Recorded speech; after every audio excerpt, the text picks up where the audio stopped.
Hello, welcome back. This is James Sorrell from Our Law Rostering and Time and Attendance.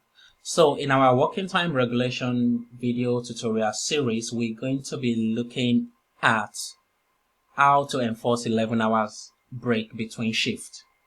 It's very simple. What we are looking at here, we are considering that between each shift, so between Monday, Tuesday, or Tuesday, Wednesday, or Wednesday, Thursday, and between Thursday and Friday, or Friday and Saturday, or Saturday and Sunday, between this shift, there must be 11 hours break in between. Without this, we cannot book that person for a shift. So a typical example we're going to say is here. This person, James here, finished their shift on Wednesday at 10 o'clock, 10 p.m. And let's say we want to schedule them for another shift, which is early shift, for 7 a.m.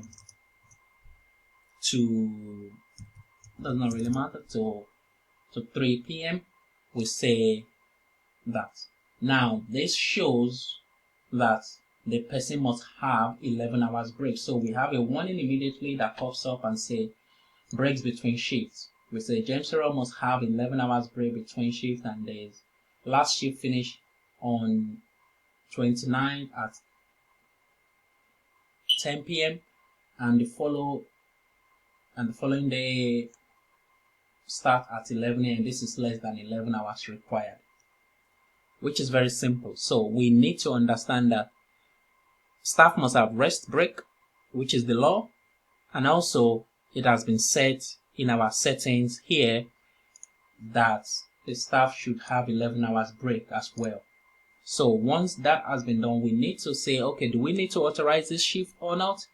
It is always a good practice again not to authorize this shift, but if we have to authorize this shift, we have to have a valid reason for it. Now, this valid reason should be coming from the staff, if possible, or that they are willing to do it, or from the manager saying that, oh, we need to at least try and cover this shift and persuade the staff in another way that the staff can agree to doing this shift, so that this staff don't turn around and say, oh, you put me down for a shift and I don't have 11 hours break, my mental health status has deteriorated and I need to rest, and the manager is saying, no, you don't have to rest, because the employee can challenge and decide to say, no, the law says I have to have 11 hours break.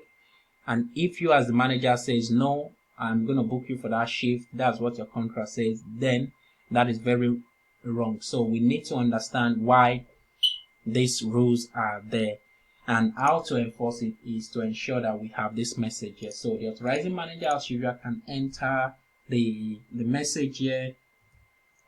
Staff has been informed and willing to do the shift. You must ensure that you have a backend for the messages you are putting here, because if you write a message without the staff confirming to you, then the staff could say you are the one just putting this message. So it's always good for managers to always be accountable as well for what they write, and we can authorize this shift, and this shift can go in, and that makes it very, very easy for everybody to know that, okay, this person has been booked for this shift, and we can always check in the report why this person was booked for that particular shift.